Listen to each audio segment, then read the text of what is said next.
एष देवो विश्वकर्मा महात्मा सदा जनानां हृदये सन्निविष्टः। ॐ सहना भवतु। ॐ सहना भवतु। सहनौ भुनक्तु सहनौ भुनक्तु। सह वीर्यं करवावहै सह वीर्यं करवावहै। तेजस्विनावधीतमस्तु तेजस्विनावधीतमस्तु। मा विद्विषावहै मा विद्विषावहै। ॐ शान्ति शान्ति शान्तिः। ॐ शान्ति शान्ति शान्तिः। ॐ शान्ति शान्ति शान्तिः। ॐ शान्ति शान्ति शान्तिः। So we will just repeat the 3 shlokas. Follow me, chant, and then we will go ahead. 1.2.20. 1.2.20. अणोरणीयान् Mahato महीयान् अणोरणीयान् Mahato महीयान् आत्मास्य जन्तोर्निहितो गुहायाम् आत्मास्य जन्तोर्निहितो गुहायाम् तमक्रतुः पश्यति वीतशोको तमः क्रतुः पश्यति वीतशोको धातुप्रसादान्महिमानमात्मनः धातुप्रसादान्महिमानमात्मनः आसीनो दूरं व्रजति आसीनो दूरं व्रजति शयानो याति सर्वतः शयानो याति सर्वतः कस्तं मदामदं देवं कस्तं मदामदं देवं मदन्यो ज्ञातुमर्हति मदन्यो ज्ञातुमर्हति अशरीरं शरीरेषु अशरीरं शरीरेषु अनवस्थेष्वस्थितम् अनवस्थेष्वस्थितं महान्तं विभुमात्मानं महान्तं विभुमात्मानं मत्वा धीरो न शोचति मत्वा धीरो न शोचति। See, all these cryptic verses, their main purpose is to correct our vision, because to apprehend the soul, that is, soul is nothing different from us, it is our real identity.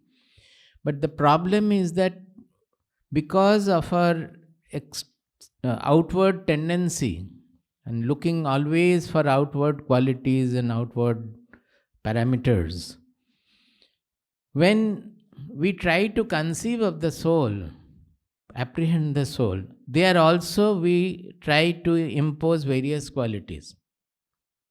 Do you get my point? So, as such, we have put lot of imposed qualities on us to create an artificial image about ourselves. Everybody has an ego.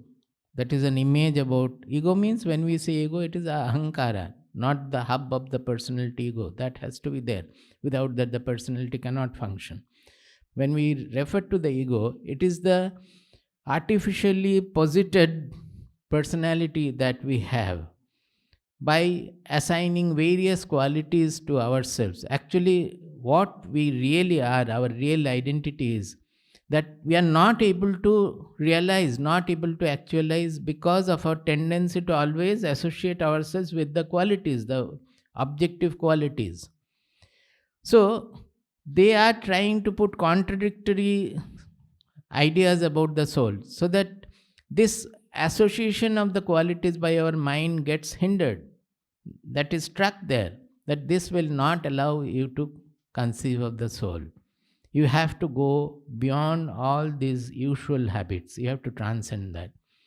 See, in the Anoraniyan Mahato Mahiyan, it is subtler than the subtlest, greater than the greatest. This kind of contradictory statements, he says, Dhatu prasadat mahimanam atmanaha. That when the elements of our being become pure, we have the prasada. Prasada means placidity of the being. I have already explained this. When does it come? When the mind is free of ragadvesha, when the intelligence is humble, it is freed of the ego, that egotism, ahankara. When the intelligence is freed of the ahankara, when the mind is free of ragadvesha, automatically the emotional part of our being is free of its constrictions, its smallness, selfishness, etc. Then we feel the placidity of our real being. That is called dhatu prasada. He says, Dhatu prasadat, Panchami, Mahimanam Atmanaha Mahimanam Pashyati.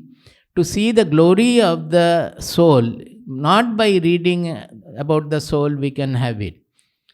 The glory of the soul can be apprehended, realized when our being, we have the prasada, when the being becomes purified by removal of ragadvesha, ahankara, bhaya, etc. They are all related to each other.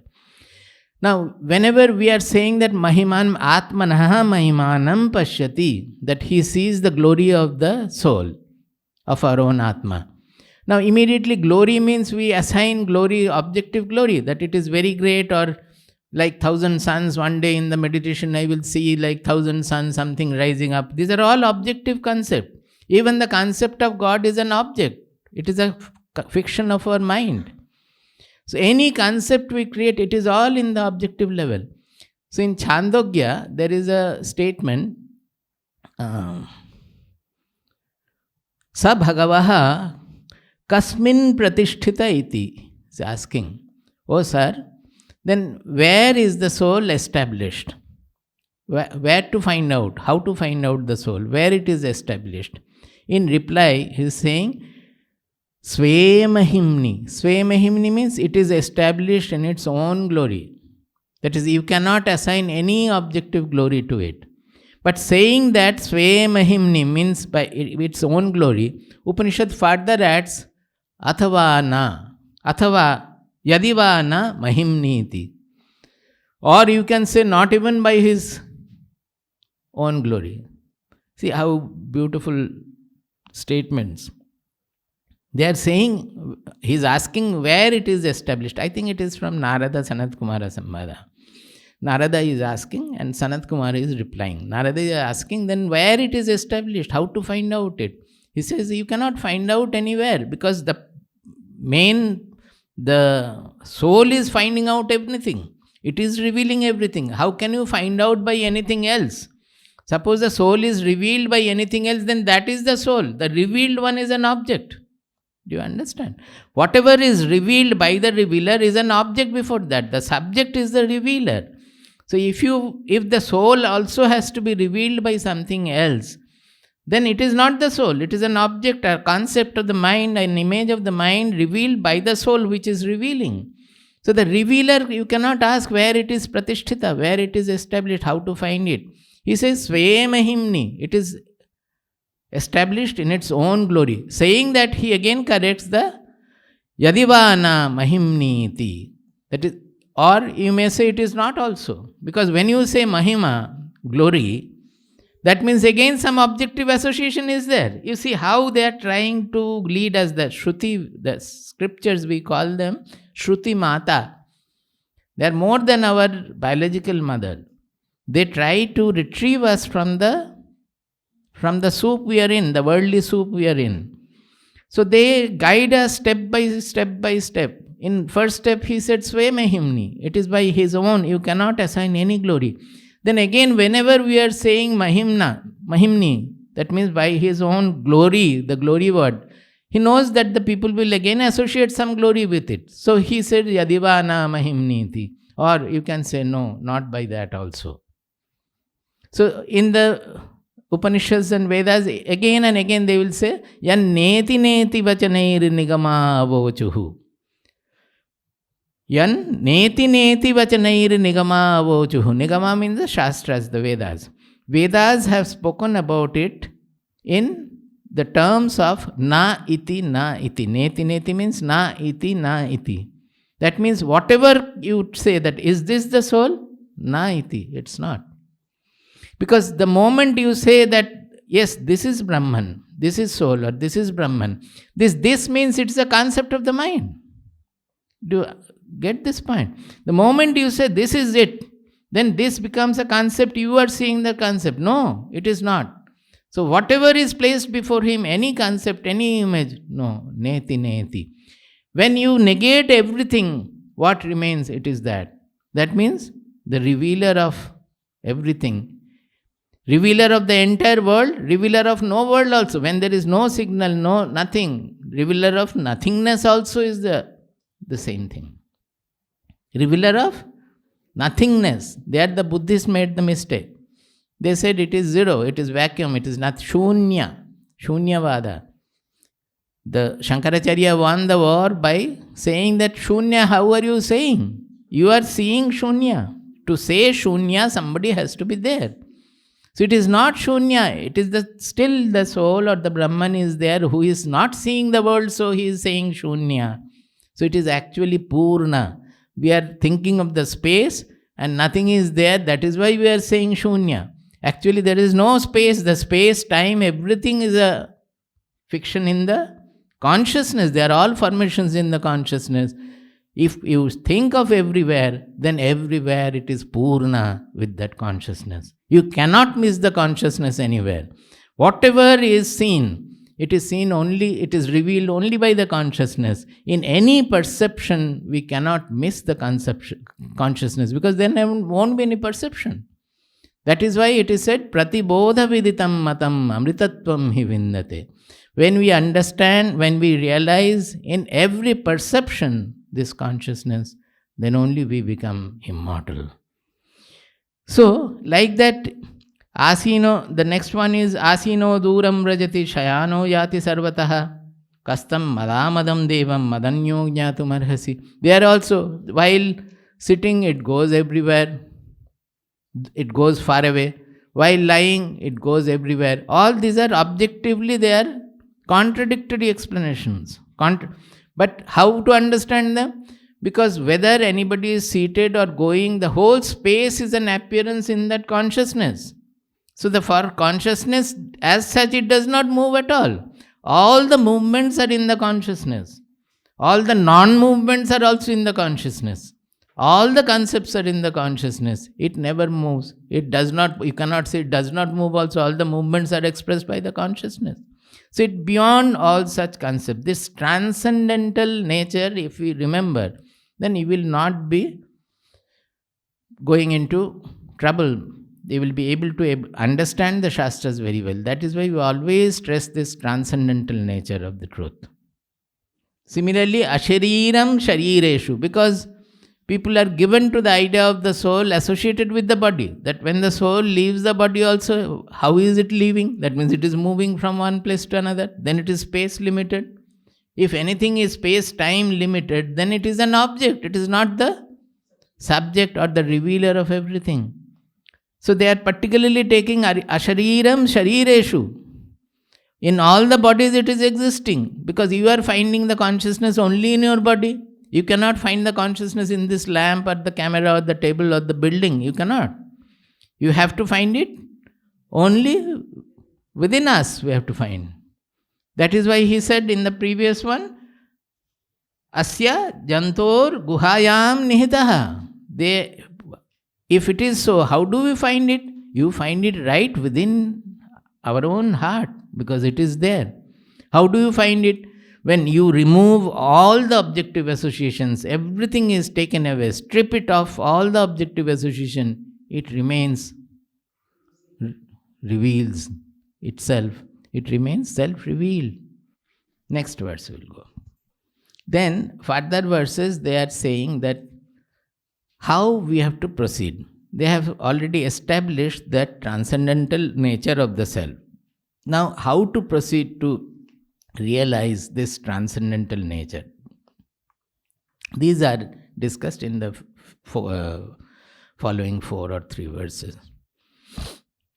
Nayamaatma pravachanena labhyo नायमात्मा प्रवचनेन लभ्यो न मेधया न बहुना श्रुतेन न मेधया न बहुना श्रुतेन यमेवैष वृणुते तेन लभ्यः यमेवैष वृणुते तेन लभ्यः तस्यैषात्मा विवृणुते तनूं स्वाम् तस्यैष आत्मा विवृणुते तनूं स्वाम्.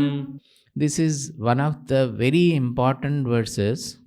Nayamaatma pravachanena labhyo नायमात्मा प्रवचनेन लभ्यो न मेधया न बहुना श्रुतेन न मेधया न बहुना श्रुतेन यमेवैष वृणुते तेन लभ्यः यमेवैष वृणुते तेन लभ्यः तस्यैषात्मा विवृणुते तनूं स्वाम् तस्यैष आत्मा विवृणुते तनूं स्वाम्. He says, na ayam atma, this atma, na pravachanena labhyaha. It cannot be attained through pravachana. Pravachana means not just lectures. Pravachana means prakrishta vachana. That means lot of explanations, tika, tippani, and as I am trying to do, explaining this way, that way, that by that it will not be had. These are all necessary to train our mind, but it cannot be had through this pravachana. Na medhaya, not even by talent, by great intellectual power, Nobel laureate, thinking about the object so well. No. I don't know of any Nobel laureate who was a self-realized person or even attempted this truth. Na bahuna shrutena, not even by listening to many people from many shastras, many places. You may listen to it, but attainment is not on that. Then how do you attain it? Can it not be attained? Then it cannot be had by pravachana, medha or shruti. Nothing. Then how can it be had? Is it a negating statement? No. He says, yameva. Yam eva. This eva is very important. I will explain. Yam eva esha vrinute tena labhyaha. Tasya esha atma swam tanum vivrinute. Yam eva esha vrinute tena labhyaha. Tasya esha atma swam tanum vivrinute. He said, by whom this atma alone is. He does varana for the vivrinute means he does the varana for the atma in preference to everything else in the world. That is leaving the whole objectude, so to say. When you opt for this soul, that means you have to opt for this in preference to everything else in life. They have used the simile like as we do in the marriage, we put the varanamala on one person in infinite number of people. We do varana for one person, for our spouse. Like that, if you do the varana for the Atma, leaving everything else you know of, the whole objective world with all your own glories, everything has to be left. Then, tasya esha Atma swam tanum vivrinute. He does not have to find the Atma then. The Atma will reveal its own body, that means reveal its own truth, Swaswarupa, his own real truth, the Atma will reveal. We don't have to find it. By finding, what we are doing is we are trying again to cover the Atma with our associated objective qualities. So initially the Shastras try to do something so that our associations are negated. That means we are always small, we are selfish. So we associate all small qualities. The Atma is limited by the body. My Atma is different from his Atma or her Atma. So these are all small things we are associating. So initially the Shastras will say, no, the Atma is all pervading, infinite, one and transcendental. So that smallness will have to go. So all the qualities we are talking about the soul, they will negate the fragmented small qualities we are otherwise associating in our mind. When that is negated, then we have to leave both. It is neither infinite nor small, nothing. Whole infinitude is a concept in the Atma. Smallness also is a concept in the Atma. So when we leave everything, even the great emperorship of the world also we leave, then it reveals its own truth. Not only that, we leave everything. Even our desire to become self-realized also we have to leave. Because that is again a selfish aim. Unless we drop it, it will not reveal its truth. Tasya esha atma swam tranum vibranute. It reveals itself. This verse is so important that it is repeated in Upanishad also. This exactly in the same form, it appears in Upanishad. And Upanishad is followed by another verse similar. There it is. The second verse is Nayamatma balahine labhyaha nacha pramadat tapaso vapyalingat etairupayair yatate yastu vidvan tasyaishatma vishate brahmadhama. You don't have Upanishad, na? Just Nayam Atma Balahinena Labhya. He further adds to this. Ayam Atma Balahinena Nalabhya. If you are not courageous enough, if you don't have the inner strength, you might be a first boy in the class, but a goody boy, always not showing your notes to others so that they may supersede you. No, Atma is not meant for you. You may get scholarship, you may get prize, you may get Nobel, you may become Nobel laureate also. Enjoy it. Atma is not meant for you. Na ayam atma balahine na labhyaha. If you don't have the righteous courage, the atmana vindate viryam, that virya if you don't have, Atma is not to be attained by you. Naja pramadat, inattention. Pramada means inattention. Why? Because it is only because of inattention we are missing. Our mind is taken away by the objects, desires, ragadvesha, blaming somebody throughout the day. Look into your mind. What are we thinking? Either thinking of something I will get, something somebody has praised me, or we are thinking of blaming somebody who did wrong. Today I could not reply him properly. Tomorrow I will give the right answer the moment I see her. All these things our mind is cluttered with throughout the day.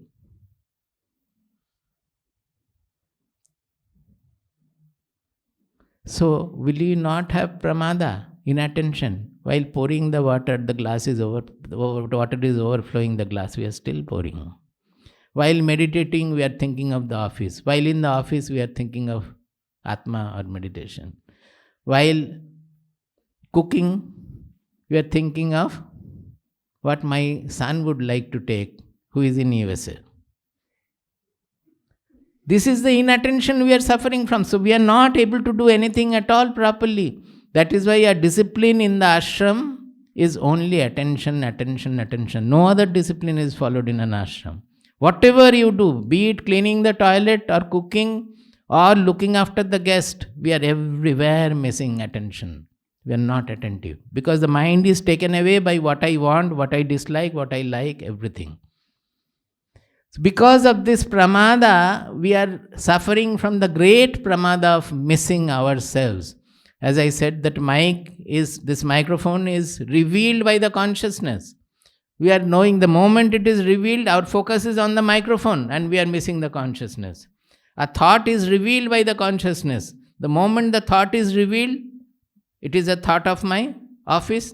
Our focus is on the office and the revealer consciousness is missed. Everywhere it is attention, inattention. So pratibodha viditam matam. Why? Our attention should be such that in every perception, in no perception I will miss it. Every perception we should see the truth, realize the truth. Then only it becomes realization. So nacha pramadat is extremely important. Jiddu Krishnamurti had written the commentaries on life. Those are very small, interesting. There I still remember one there. They were traveling. He's saying that I was traveling with some of my admirers or so. He did not have any disciples. He disregarded all disciples. So some friends or admirers. And they were discussing about attention because he was always speaking about attention. So they were discussing about attention. He says that on the highway, the car ran over a deer or dog or something. And my friends were still discussing attention. They did not come to know that the car had run over an animal. They did not know. And they were discussing attention. He finishes it like that. This is what we do. So, nacha pramadat. Then he says, tapasova pyalingat. Or we are doing lot of austerities, but improper austerities. Linga means insignia, a proper, marked. Tapaso vapi alingyat. We are doing some austerity. Austerity means discipline, practice, etc. But it is improper. We want to attain God and we are counting and repeating. What is the God? What is the concept? The mind is thinking of the mother-in-law or the daughter-in-law. And the counting, the bead is going on. It is a very common thing. In Bengal, it is very common. Everybody will have that. Japa is going on. Namah Shivaya, Namah Shivaya, Namah Shivaya. The mind is on all Ashiva, not Shiva. These are all improper austerities. One person wants knowledge. He stands on one leg and goes on oscillating his head like this. 24 hours he says. Maybe he sleeps when nobody sees him. But is it an austerity to have knowledge? Knowledge, you have to activate your intelligence, you have to purify your mind, you have to make your intelligence subtle, humble, pure. By just standing on one leg, if you can attain knowledge, then that is what he is saying, that tapasova pyalingat, improper austerity. If, what is mantra? We are always saying, chanting mantra. Mantra means manana trayate iti mantra. It has a sound as the vehicle. The sound, say Namah Shivaya, this is a vehicle for the mantra. But the mantra has to be meditated upon. It has to be contemplated. The mind has to be given. Manana trayate. If you do the manana, then the mantra will relieve you of the worldliness, relieve you of all suffering. But if you don't do the manana, then mantra will not work. Some sound effect will be there, but it will not be the full force effect of a mantra. Mantra means manana trayate. That is when you are chanting, say Namah Shivaya. This is a vehicle for the mantra. What does Namaha means? Prostrate before. That means humility. That our whole being should melt in gratitude before this truth, before God, before the Lord. The whole being should melt in humility, gratitude. Then only Namaha becomes meaningful. Shivaya. To whom? To Shiva. You may have an image of Shiva, but finally Shiva means the Atma, the most auspicious. That is the Atma, that is the Brahman, that is everything. To the most auspicious, all-pervading auspiciousness, we are doing Namaskara. That means our mind should get charged with that auspicious feeling. That the ultimate truth, which is sustaining the whole universe, it is absolutely auspicious. There might be criminals, there might be saints, but all it is hosting without any raga dvesha. That is the vairagya it has. The parakashta of vairagya is the soul, is the Brahman. That everything takes place in it, but it doesn't get affected by anything at all. Even if there is a nuclear explosion, the soul doesn't get affected by it at all. So, when it is not only manana you may think of the meaning of Namah Shiva, but unless the bhava gets associated with it, the mantra will not become powerful. The chanting of the mantra will become most powerful when there is an emotional association with it. We should not miss it. Then only it will be a proper discipline, proper practice, proper austerity, and you will have whatever is the aim of this chanting, aim of the japa. It will come naturally to you by this emotional association with the mantra bhava. So, nacha pramadat tapaso vapya lingat, neither by inattention nor by any improper discipline or practice. Etair upayair yatate yastu vidwan, a vidwan who has learned the truth but not yet realized. To realize, he has to practice with great care. Etair upayai, as we are saying in the Upanishad, what a method is said. Following that, thinking about that, contemplating on that, when he follows the disciplines, yatate, with lot of care and honor and love, he does practices it. Then what happens? Tasyaisha atma vishate brahmadhama. His atma enters the brahmadhama, that means the abode of Brahman. It is figurative expression, not that the atma goes from the body and enters the palace of the Brahman. His atma becomes Brahman. The purpose of Upanishadic sadhana is to attain the Brahma Atma Ekatva Bodha. We start from Dehatma Bodha. That is, we consider our body to be the Atma. That is what I. But actually the body is known by the I. I is not the body. The I is revealing the body. It is my body we are saying. Again I am saying I am the body. No. The I is an observer of the body. Sakshi for the body. It is revealing the body. Like that the I is a seer of the mind. I is the seer of the intelligence. I is a seer of everything. So, that I, we realize that we start with Dehatma Bodha, and finally where we reach is called Brahmatma Ekatva Bodha. That is Brahman Atma Ekatva Bodha. Why Atma? Because to realize the Atma, first we have to go in. Because if you remember the example, the illustration I gave, the light is coming and the mirror is reflecting. You have to follow the reflected beam and get to that mirror to know what is that original beam coming down on the mirror. So initially you are looking within. When you start your practice, you look within. So it is called Pratyagatma. Pratyak means, Parak means outward, Pratyak means inward.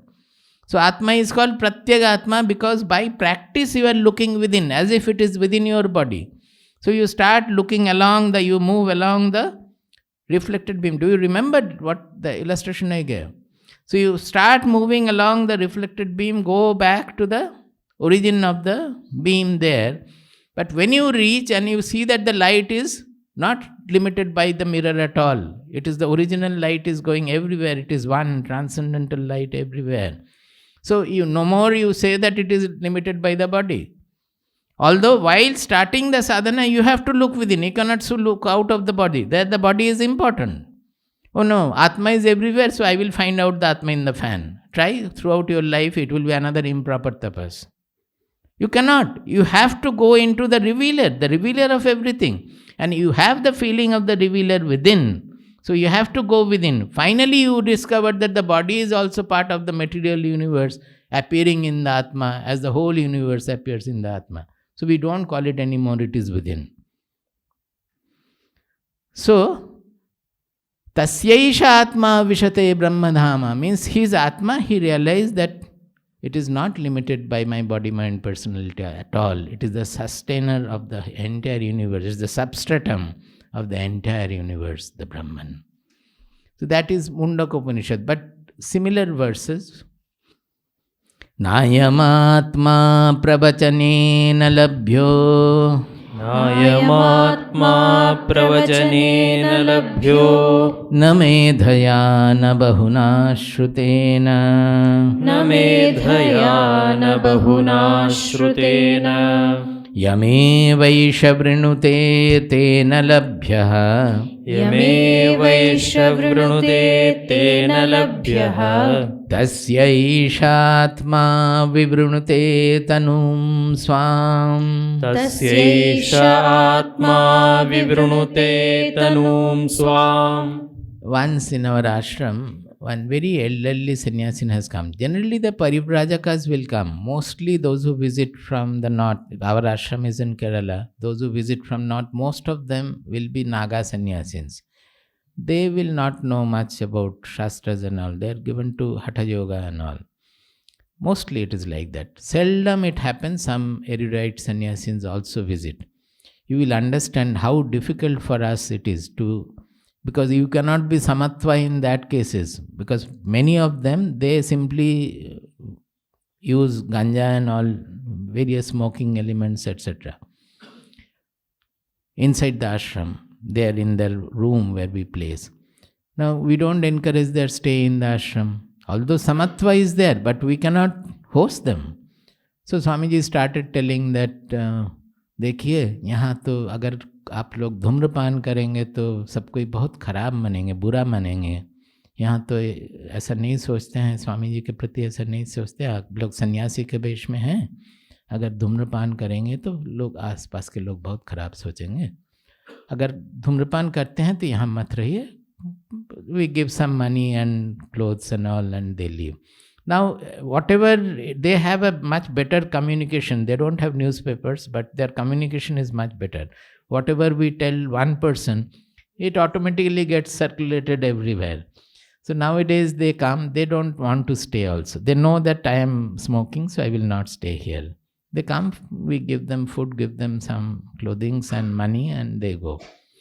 But at the same time, anybody amongst them, whether it is an erudite person of a different kind of discipline, it's very difficult to make out, because there are parivrajaks. They will not look like me, all everything dressed up properly and nicely we appear. When we move on the road and we become paribrajakas like that, you will not respect me also. Think, bhik manga hai.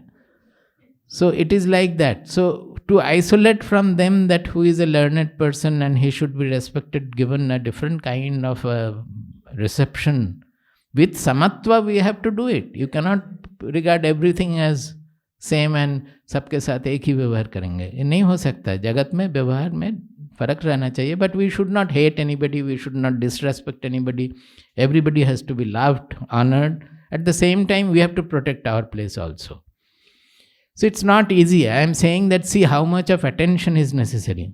Now our Sumesh has been given that job of looking after, because we have become very busy and we stay in the second floor. So we are not able to interact with the people visiting. So finally when we found that he has some little sense of understanding, he knows Malayalam also, the people there he can understand. So he has been given the charge of looking after them and sending them, giving something. So whenever he is in trouble, mostly he will call. He will call me and ask that this is the person that is, and we have a receptionist, Krishnaraj, who is also very sharp in this. He is a Nambudiri person. Nambudiri means the Kerala priest. So they are also having some, he particularly has lot of judgment about people and all. So I first asked that you ask Krishnaraj what he is saying, if it is particularly a person from Kerala or Tamil Nadu or so.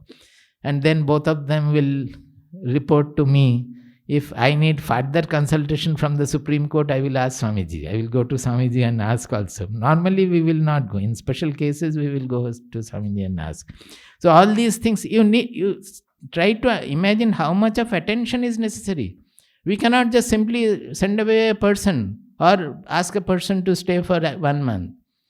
Every step of it, we have to be very judgmental, very discreet, very attentive about their look, about their mind, about their practices, about the smell they are emitting. Everything we have to know to deal with the world. So, sometimes erudite people also come. Like that one elderly sannyasin had come. Seeing him, we felt that he is a altogether different kind of a person.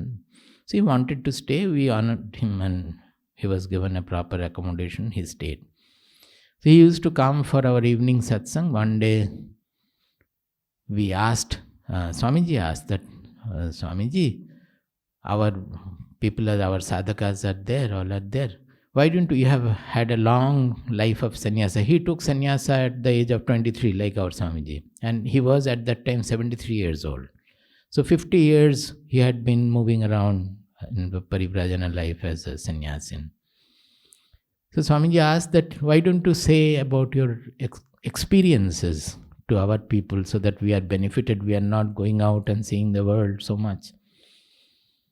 So he agreed. Finally he said that 50 years have passed after I have taken up sannyasa, but I feel that I have not progressed even a step.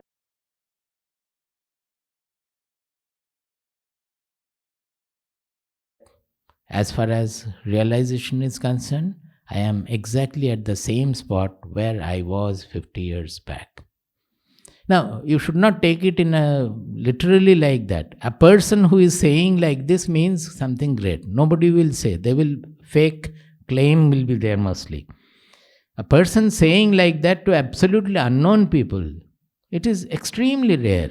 Unless the person is deeply honest, he will not say like, why should he? Because we are just nobody there. One day he has come. So he must, but at the same time, he must be meaning something. Saying that he must be meaning something that I have not progressed up to the whatever I wanted to progress, I have not done it.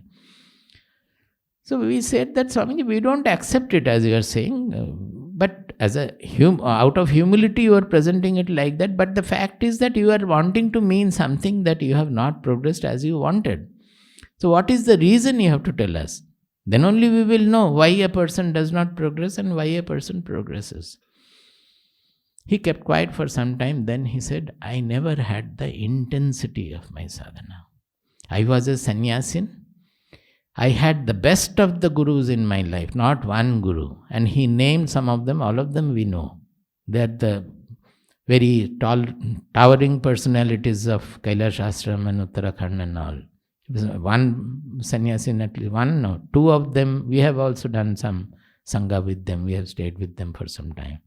They are all very great saints. Saints of Rishikesh and Haridwar. I have done sangha with many great gurus. Not only that, I have listened to great speakers also. Some of them were well-known speakers. I have listened to them also. But I did not get the truth. Why? Because I did not have the intensity of my pursuit. I was only moving with them, listening to them, but I did not have the intensity. Why am I saying? Na medha, he has studied all the Shastras. He knows everything, much more than whatever we chant here and there, much more than that. He has studied all the Upanishads, Brahma Sutras, everything he has studied. And he has been with many great people. But na bahuna shrutena, that is what I was saying. You might have listened to so many great knowers, you will not become a knower unless you have done the varana for the Atma in preference to everything else in the world. If you have done varana for Panditya, for scholarliness, that I will read all the Shankara Bhashya, Brahma Sutra, all Vedas, Upanishads, you will be lost in that. That is another great Maharanya of Shabdajalam Maharanyam, Chitta Brahmana Karanam. Vaidushyam vidusham tadvad bhuktaye natu muktaye, Shankaracharya says. Shabdajalam Maharanyam, a deep forest, Chitta Brahmana Karanam, Karakam, I think. It is only, it will confuse your mind in that deep forest, you will get lost, you don't know where from you had entered and where you will get out. You will be moving around in that deep forest. Vaidushyam vidusham tadvad. The learned people, the scholarly people, their scholarliness also is like that Maharanya. Bhuktaye natu muktaye. It is for bhoga, not for liberation. Bhoga, what bhoga? I have become a great Pandit. And I have taken by heart everything. I can explain this, explain that. I know all the Tika Tippanis.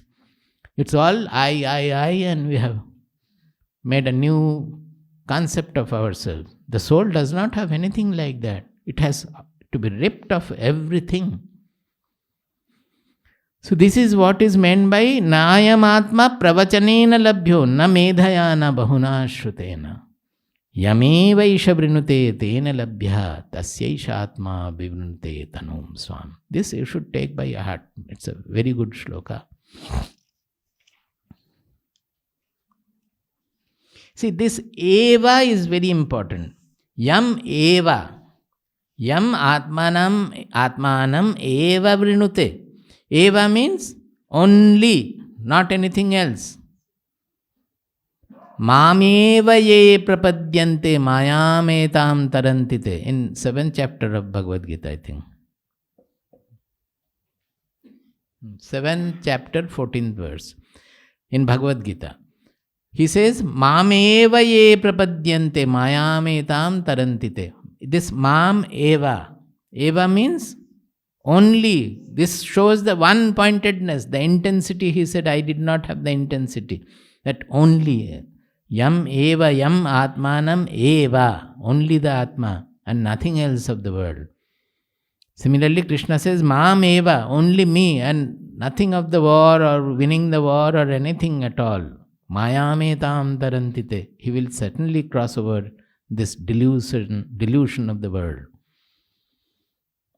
In Mundakopanishad it is there that Pariksha lokan karmachitan brahmano nirvedamayan nasti akritakritena tad vijnanartham gurum eva abhigachet samitpanihi shrotriyam brahmanishtam. He says that by analyzing the whole world, the gains and losses and running after this, running after that, a real seeker will analyze the whole world, pariksha lokan, all, not only this world, if there is other world also, whatever the Shastras have written about heaven, hell, he analyzes everything. Karma chitan, they are all results of causality. Karma chitan means by some doing something, something you have. In this world, everything is you gain by doing something. So the whole world is within the causality. How to go beyond the causality to gain the absolute? Pariksha lokan karmachitan brahmano nirvedamayan nasti akritah kritena. He becomes dispassionate about everything, knowing that this transcendental thing cannot be a result of anything, any cause. By causality, following any karma, doing anything, you cannot get the transcendental truth, which is beyond all causal karma. Then what does he do? Tad vijnanartham. Then he wants to know. Vijnana, jnana here. Jnana means the theoretical knowledge and vijnana means the realized knowledge. So to have the realization of the truth, vijnanartham, what does it do? Gurum eva abhigachet. Bidhiling. Gurum eva abhigachet. Means he must, he ought to, he should. Bidhiling usage is imperative. He must go to whom? Gurum eva. Not to the Prime Minister or the President of America or the astrologer or the temple or the great Jagrata Devi or Himalayas, no. Or Manas Sarovar. Nothing. Gurum eva vigachet. He must, he ought to go to the Guru. What kind of a Guru? No. First, how? Samitpanihi, with humility. Carrying faggot on your, carrying firewood on your head. That means humbly, humility, with humility. And what kind of a Guru? Shrotriyam Brahmanishtam, who has realized the essence of the Shastras. Shrotriya means who knows the Shastras, but it is not so. Shastras, many people, the Pandits will know much more. Who has realized the essence of the Shastras. Shrotriyam Brahmanishtam, who is absolutely dedicated to the truth, the Brahman alone. Nishtha means nisheshena tishtati. That means there is nothing else left. A knower of Brahman will not have anything left because the whole world is only Brahman. Everything is consciousness, his Atma. There is nothing else. Everything is appearing in that Atma. So his nishtha, Brahmanishtha will be amassed. It is a follow-up of his Brahmajnana. The Brahmanishtha becomes a corollary because he doesn't find anything. Whatever he does, it is out of his Brahmanishtha only. So such a guru, he must go. Gurum eva. This I said to just to emphasize this eva. Wherever in Shastra you find eva, give more mind on it, take interest in that to understand the deeper truth. They are again emphasizing that this knowledge is not a bookish knowledge. You might have learned all the Upanishads, all the Vedas, but if your being has not undergone transformation, then this knowledge is dangerous. Rather than having it, better not to have it. Because it will only increase your ego further that I know Vedanta, and you will misuse the Vedanta everywhere. So it is cautioning that such an attempt should not be made, that you have to be ready with the purificatory process if you really want to attain this knowledge. So 1.2.24 Navirato duscharitat Navirato duscharitat Nashanto nasamahitah Nashanto nasamahitah Navirato duscharitat Navirato duscharitat Nashanto nasamahitah Nashanto nasamahitah Nashanta vapi Nashanta manaso vapi Prajnanenainamapnuyat Prajnanenainamapnuyat Nashanta vapi Nashanta manaso vapi Prajnanenainamapnuyat Prajnanenainamapnuyat. He says, Na avirataha duscharitat, na ashantaha, na asamahitaha, na ashantamaanasaha vapi, prajnanena na enam apnuyat. So many na's are there. Avirataha duscharitat. Duscharitat means from bad habits. Duscharitat, bad habits means here it is whatever is not permitted by the Shastras, adharmik. That means whatever is forbidden in the Shastras, one is doing. Now you will find that in other places, if somebody is given to bad practice, in Bhagavad Gita particularly, bad practices also, but if he takes to one-pointed devotion to me, he will be relieved. That is perfectly all right.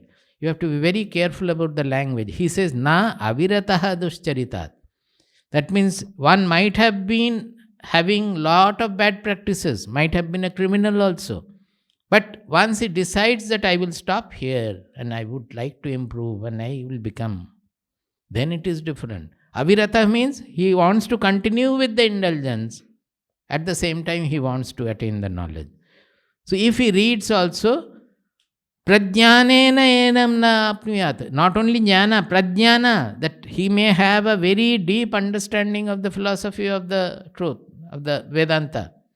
He might have read everything, analyzed everything, can speak very well on Vedanta. Even then, enam na apnuyat, cannot attain. Na abirataha duscharitat. Then, na ashantaha, one who is not disciplined in his, because their next line has got ashanta manaso. So here ashanta, he is not talking about the mind. He is talking about the sense organs naturally, body. That is one who is not disciplined in his use of the senses. That is not disciplined in his food and other habits, everything. Indisciplined life. Ashantaha. It cannot be had. Na asamahitaha. One who cannot focus or concentrate on anything. That unless, because why will he not be able to focus? Because of the mind is full of desire. It is running here and there, all kinds of ragadvesha. That we are not able to focus because of ragadvesha bhaya. Even those who are not able to focus for studies, for the examination, ask them to look into the mind. It is ragadvesha bhaya. Either they are thinking of playing or other things, etc., or they are fearful about the result of the exam. These are the things which is not allowing them to concentrate. So asamahitaha, a person who cannot focus, cannot concentrate, cannot attain this. Because you need a complete one-pointed focus here. Finally, initially it will be one-pointed. Then finally that point also has to be dropped. See, the whole spiritual sadhana is very simple. Our mind is always divergent. It is always clinging to infinite variety, multiply directed, divergent mind. That mind has to be made convergent, made one-pointed. That is why we don't degrade murti puja or idol worship or any practice. Any murti, any japa can be given which will make your mind one-pointed. That is the purpose there. If your mind easily take to Devi, you take to Devi mantra. If your mind easily takes to Shiva, you take to Shiva mantra. Whatever it is, if you are very fond of your son, you can take to your son mantra also, provided the next step you can take. There is a caution. So normally the one-pointedness should be such that which is not available in your family or in your society. It is somebody like who is non-existing or existing in the conceptually existing. So once this mind becomes absolutely focused to that deity, then that deity has to be dropped. Then the mind will be left to itself. So first the mind, the divergent mind has to be focused. And then where it is focused, where it is converging to, that point also has to be dropped to leave the mind or the consciousness to itself. This is the fundamental technology of spiritual sadhana. Now he says that na asamahitaha means those who cannot focus on anything. So how can they focus on one, become one-pointed? Na ashanta manasaha vapi, whose mind is full of desire, their mind will be always chanchala, always restless. They will move from here to, as the other day somebody was saying, monkey mind. No, here, not here, I think in Malaysia. So it is really a monkey mind that constantly it is hopping around, running around, because the focus is always on different objects. So if the mind is like that, it is restless mind, then also, even if you have the whole knowledge, you have taken by heart everything, the Shastras, prajnanena enam na apnuyat. It cannot be had even if you have a deep knowledge of the Shastras. This is a very strong statement. They have used the word prajnanena. They could have said that it's a bookish knowledge or so, but he has used prajnanena, means as if it is a very deep knowledge of the Shastras. Even then it cannot be had. So this is a caution that it is following the nayamatma pravachanena labhya. So one is that it cannot be had by various shastric analysis, pravachana, medha, talent, intelligence, great intellectual power. Na bahuna shrutena, listen to various knowers. No. Only if you do the varana of the Atma in preference to everything else, then only. And here they are saying, you cannot take it easy that I will not undergo any transformation of the being, but I will have all the knowledge as a theoretical knowledge. No, this is not meant for a theoretical knowledge. Vedanta is a living. It is not meant to be a theoretical knowledge to be practiced. Next verse is a very strange and rare verse, but such verses are there. Yasya brahma cha kshatram cha Yasya brahma cha kshatram cha ubhe bhavata odanaha ubhe bhavata odanaha Yasya brahma cha kshatram cha Yasya brahma cha kshatram cha ubhe bhavata odanaha ubhe bhavata odanaha mrityuryasopasechanam mrityuryasopasechanam ka ittha veda yatra saha क इत्था वेद यत्र सः yasya brahma cha kshatram cha यस्य ब्रह्म च क्षत्रं च ubhe bhavata odanah उभे भवत ओदनः मृत्युर्यस्योपसेचनम् मृत्युर्यस्योपसेचनम् ka ittha veda yatra saha. क इत्था वेद यत्र सः. He says, ka ittha veda yatra saha. Who is capable of knowing what this soul is like? Who is capable of knowing this kind of a soul or the truth? What we are in reality, that is our real identity. But who can know it? Why?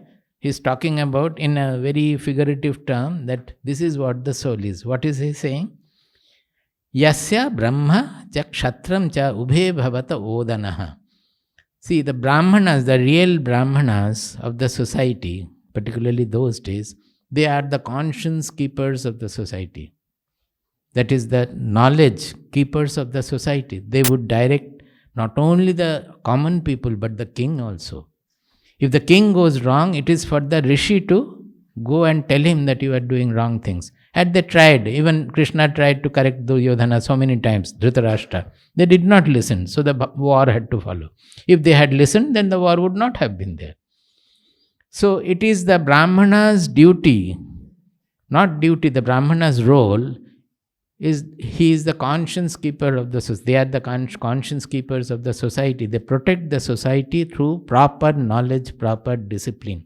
So they are given the greatest position.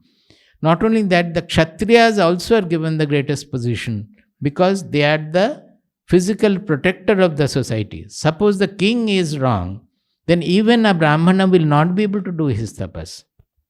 The rishis will not be able to pursue their spiritual pursuit if the rule is not there proper. So first of all, the good rule has to be there, and which depends on the Kshatriya. Then only the good people, the Brahmanas are not supposed to accept any salary from anywhere. The real Brahmana we don't have now, because priests are always accepting salary and teachers are also accepting salary. The teachers are not supposed to accept any salary. They should live on the voluntary donation, voluntary offering of people. Those days kings used to look after them. If kings are not looking after, they would go for begging. So, he says that there is the greatest of the people, the Brahmanas, the overall protector and the conscience keepers of the society, and the Kshatriyas who are the physical protector of the society. Both of them are his food. See the expression. For the soul, these people are also his food. Odanaha means food. What does it mean? He eats them. That means what? Who is more powerful? The person who eats or the eatable? The person who eats is more powerful. So don't get scared of the Kshatriya king or the Brahmana rishi also, when you have taken the refuge in the ultimate truth, the soul. So it is not to make us fearful of them, but to tell us his position. A person who has dedicated himself to this truth, who has taken refuge, that is why he has said, Yame vaisha vrinute tena labhyaha, who has embraced the soul in preference to everything. That is why at that time I said, not to the President of America or Prime Minister of India, but to the Guru. He has to go to learn this truth.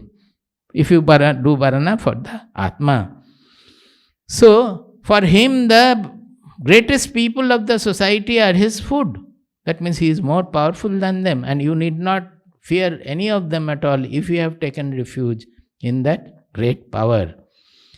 And what about Mrityu, the death? He says, Mrityur yasyo upasechanam. Upasechanam. Upasechanam means side dish, curry. That means the death does not even has the enough status to become the main food, rice or chapati. They can only become a curry or a side dish, salad. Mrityur yasyopasechanam. The death is a side dish for him. Ka ittha veda yatra saha. This is the soul we are talking about. Who can know about such a thing? For whom the mrityu is just a side dish. So if you can be absolutely fearful of mrityu, that is what they are saying, that once you take refuge in this, where is the fear of death? He is only a side dish. He cannot even become like Brahmana and Kshatriya as the main food. Where is the fear of death there? Samajhte ho? She is enjoying very much. See, later on in Kathopanishad we have in the verse number, I think it is 2.3.3. Bhayadasyagnistapati, bhayad tapati suryaha, bhayad indrascha vayuscha mrityurdhavati panchamaha. 2.3.3. See whether it is that. The previous verse also, actually, he is saying, Mahadbhayam Vajramudyatam. That is as if standing with a thunderbolt.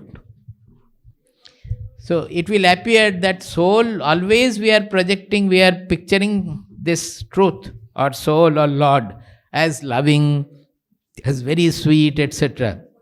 Why suddenly they are creating a fear about it? It is not fear.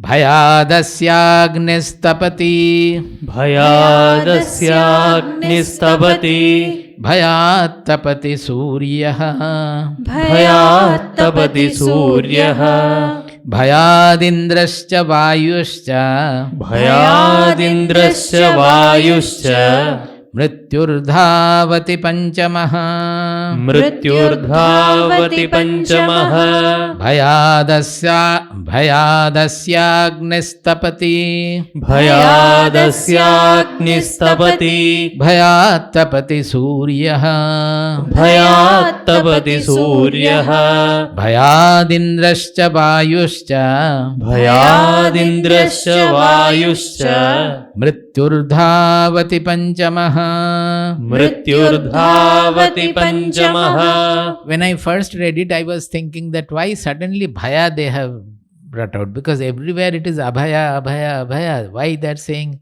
by his fear the fire is giving its heat. The fire is emitting, radiating heat by the fear of it. And the sun is radiating by the fear of it. Indra, who is the master of our all sense organs and everything. Actually, Indra is the lord of electricity. He is the lord of, because the thunderbolt in his hand. That is the electricity we knew of. And all our sense organs are functioning on electricity only. Is it not so? It is only outside it is light. Beyond the retina, nerve pulses, electrical pulses. For skin, same pulses going in. To the brain, nothing other than electricity is entering as sensations. Blood is feeding the brain. But all the sensation of the 5 indriyas, they are all electrical pulses. So just as you go into the sense organs, there is no difference at all. They are all electrical pulses. Because they are exciting different portions of the brain, they are creating different sensations. In one place of the brain, visual cortex, we are seeing the word. Another place of the auditory cortex, it is giving us sound. All are electrical pulses. See the fallacy of the word. We are thinking all this is real. Even inside also it is all fictitious. All electrical pulses alone, going and exciting different, creating all that. So Indra is the master of all the indriyas, as well as his in charge of electrical forces everywhere. Even in matter also electrical forces are the predominant. Bhayat indrascha vayuscha. Vayu, the breath, the prana. Vayu actually, although it is prana, the breath, Vayu is the prana, our life forces, vital forces. They depend on our breathing. If the breathing is stopped, then we will lose our life. So when we say Vayu, it is not just the air, because air we don't give much importance, because we don't know we are not aware of the service it is doing. Is it not so?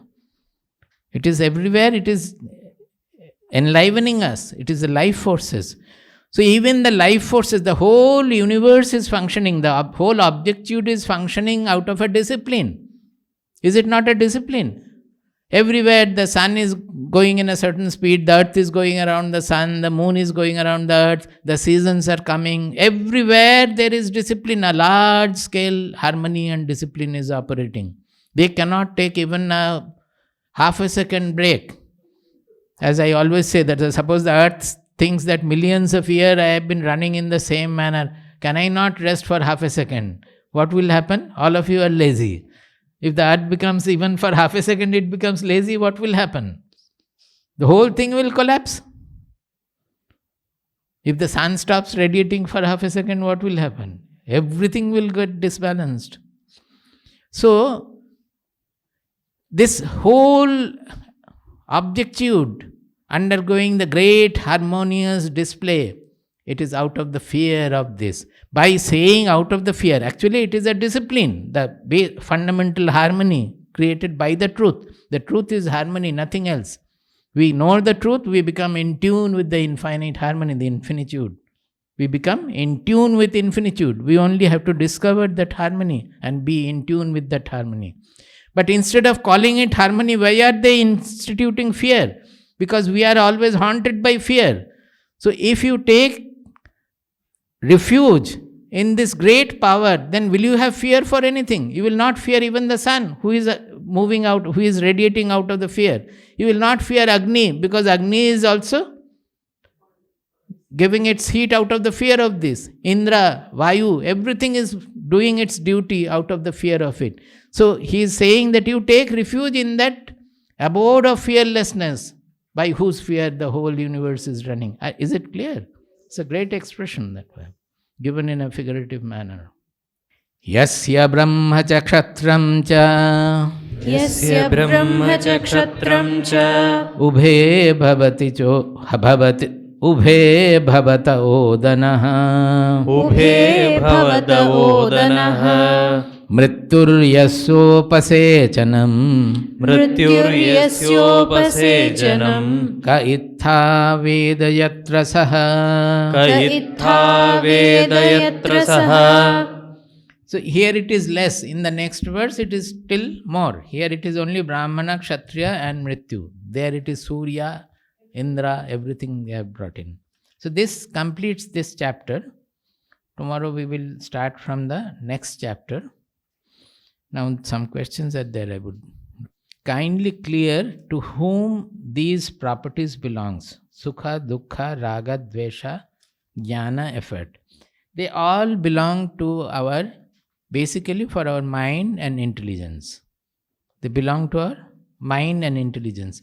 We often make a mistake that the soul is getting purified or undergoing by sadhana. We are making the soul purer or anything. Soul does not get changed at all. Soul, there cannot be any change. It is not an object, where even mind is an object, but soul is not an object. Mind means the thoughts which are produced in the mind, which is revealed by the soul. Mind is an offshoot of the soul.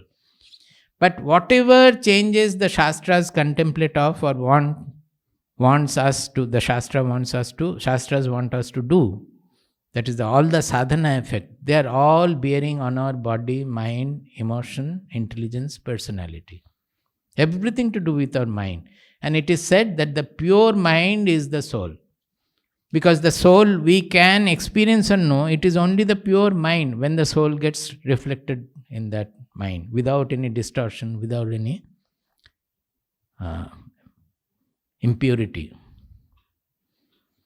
So Ragadvesha are certainly in the mind and emotion, Sukha Dukkhas are in the mind. Only the Jnana effort, it is basically with the intelligence, but with the mind also. Because unless the mind is purified, the knowledge effort will not be successful. It depends on the purity of the mind and the humility of the intelligence. So they are basically on the Jnana effort is basically an effort of the intelligence.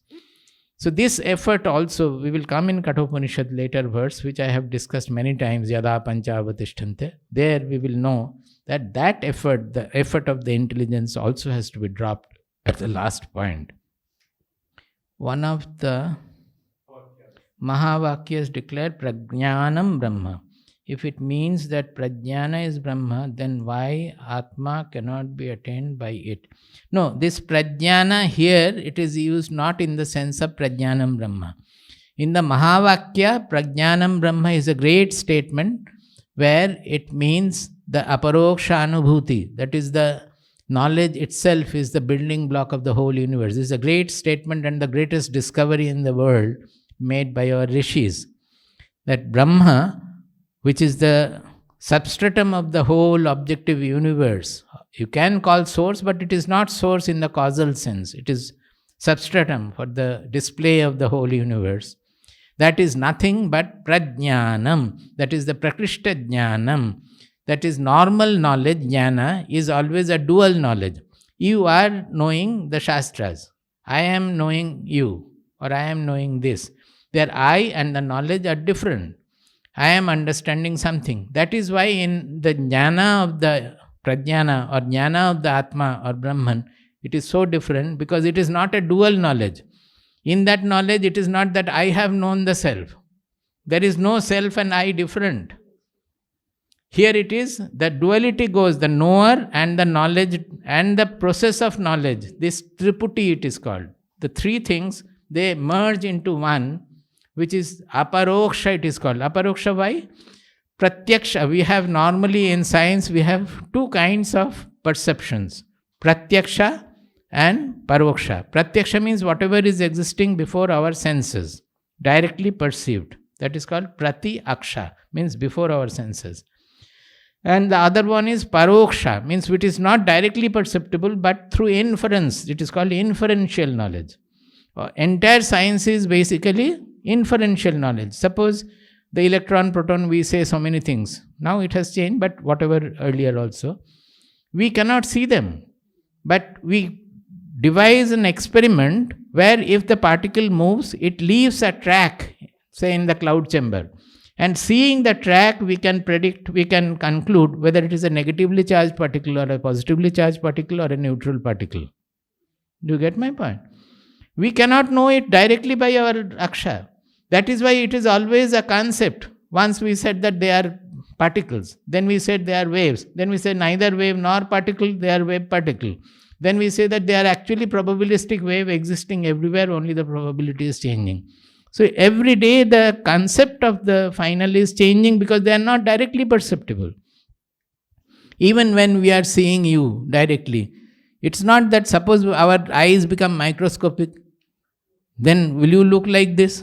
You see all are a bizarre, it's all conglomeration of elementary particles moving here, there in a different manner. So, in this pratyaksha and paroksha, the paroksha is inference.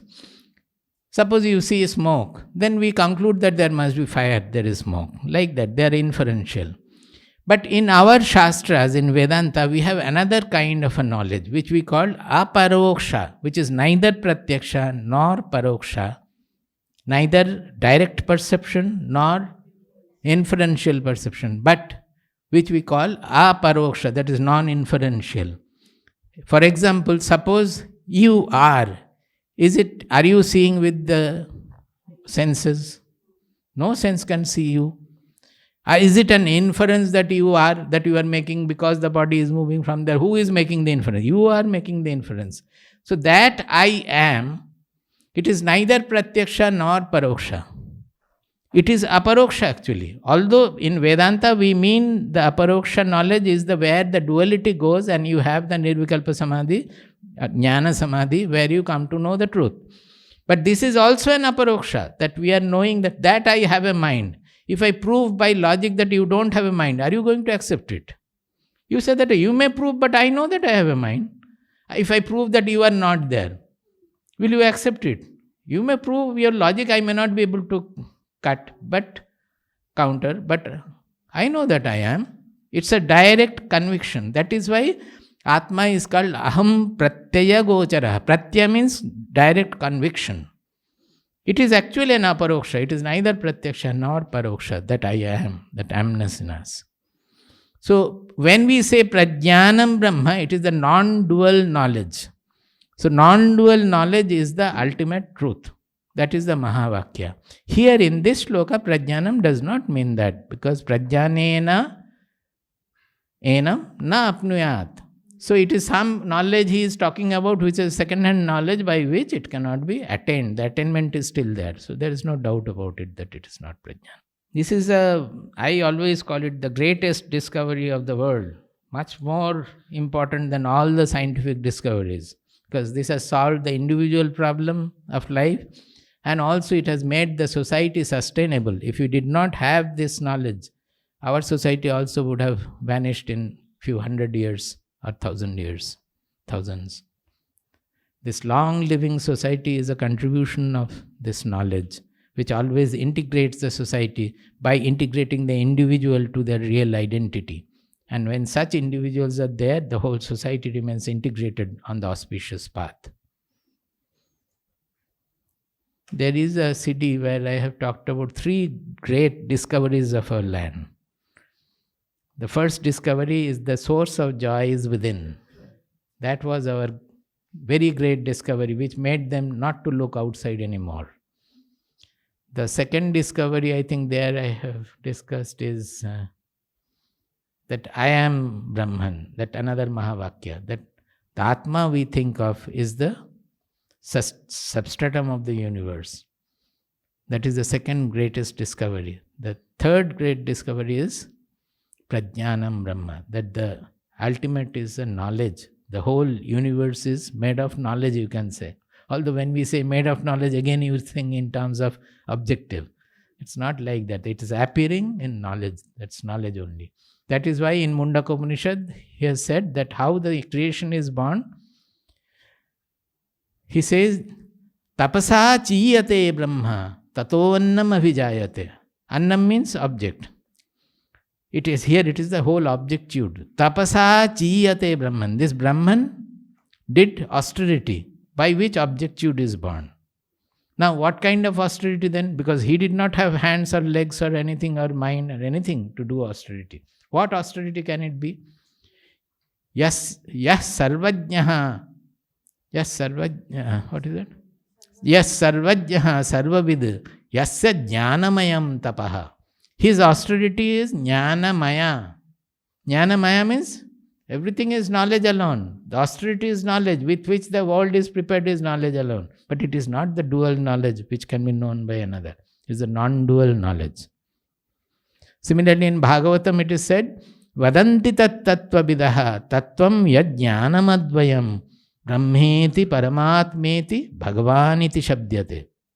He says the knowers of truth, they say that the ultimate truth ought to be known, the tattva, the essence of everything is yad jnanam advayam, the advaya knowledge, the non-dual knowledge.